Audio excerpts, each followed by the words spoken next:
चौघा रंग एक झाला, रंगात रंगला श्रीरंग। खरं तर आता पंढरपूरच्या अगदी जवळ हे सर्व वैष्णवांचा मेळा जमा झालेला, त्यामुळं वारकऱ्यांमध्ये अगदी उत्साहाचं वातावरण आहे। काही तरुण वारकरी आपल्यासोबत आहेत, आपण त्यांच्यासोबत चर्चा करणार आहोत। अगदी पांडुरंगाच्या रंगात रंगला आहेत, काय सध्या मनात भावना आहेत पंढरपूर जवळ आल्या? आता भेटी लागी जीवा लागेल से आस, पाहे रात्रंदिवस वाट तुझी या न्यायाप्रमाणे आळंदीमधून प्रस्थान करून गेल्या 19 तारखेपासून सगळे वारकरी आम्ही पंढरपूरच्या दिशेने निघालो आहे। आज वाखरीमध्ये आलो आहे। वाखरीमधलं सर्वात मोठं गोल रिंगण आज या ठिकाणी संपन्न होतं आहे। सगळ्याच्या अंगावर हा मातीचा रंग आहे।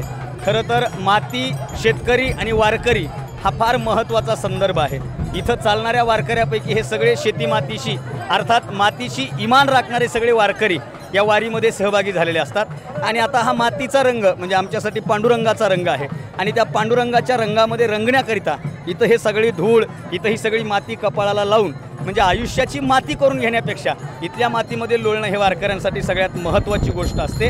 खरं तर सगळ्यात सुंदर रंग जर कुठला असेल तर तो आमच्यासाठी पांडुरंगाचा आणि काळ्या मातीचा रंग आहे। काळा रंग हा निर्मितीचा रंग आहे। मी नेहमी सांगत असतो, आभाळ पांढरा असल्याच्या नंतर आनंद होत नाही, पण पांढऱ्या आभाळात काळे ढग दाटून आले की आनंद झाल्याशिवाय राहत नाही। काळी माती, काळा आभाळ, काळा देव आणि काळे वारकरी हे वारकरी संप्रदायाचं नाही, महाराष्ट्राचं नाही, तर निर्मितीचं आणि निर्माण शक्तीचं प्रज्योत आहे असं माझं मत आहे। तर शेती, माती आणि आपुलकीची नाती ही महाराष्ट्राची संस्कृती आहे। या काळ्या मातीमध्ये तुम्ही आणि विठ्ठलाच्या भक्तीमध्ये रंगलेले आहेत। खरं तर एक तरुण आहात, तरुण म्हणून एक वारीमध्ये येण्यासाठी काय आवाहन करेल की बाकीच्यांनी तरुणांनी यावं? तरुणा भाग्यवंत नटे हरी कीर्तनात या न्यायाप्रमाणे जर तुम्हाला तरुण जायचं असेल तर तुम्ही वारीत आलं पाहिजे। जो तरुण वारीत येईल तो तरुण जाईल, नाहीतर बिनबात मरून जाईल असं माझं स्पष्ट मत असतं। म्हणून तरुणांनी वारीत आलं पाहिजे। विष्णुमय जग, वैष्णवांचा धर्म, भेदाभेद भ्रम अमंगळ, खरी ही वारी शिकवत असते। वारीमध्ये सर्वांना एकत्रित घेण्याचा एक चैतन्याचा सोहळा आहे। वारकरी संप्रदायाचा नियम, वारकरी संप्रदायाचा विचार, यातायाती धर्म नाही विष्णुदासा, निरोपा हा ऐसा वेदशास्त्री। इथं सगळ्या जाती धर्माची, सगळ्या पंथाची लोक गुण्या गोविंदानं एकत्रित येतात।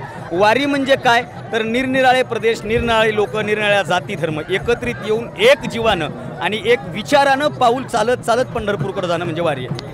आपण बघू शकतो खरं तर हा वैष्णवांचा मेळा वाखरी या ठिकाणी जमा झालेला आहे आणि पंढरपूरच्या विठुरायाची अनामिक ओढीनं खरं तर यांच्यामध्ये उत्साहाचं वातावरण जे आहे सध्या सर्व वारकऱ्यांमध्ये पाहायला मिळू शकत आहे। आपण बघू शकतो की कशा प्रकारे चैतन्याचा सोहळा या ठिकाणी अनुभवायला मिळत आहे।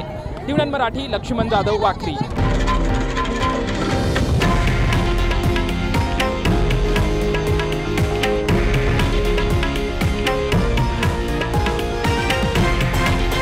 हे आहे देशातील नंबर 1 न्यूज नेटवर्क आणि आपण पाहत आहात TV9 मराठी, एकमेव।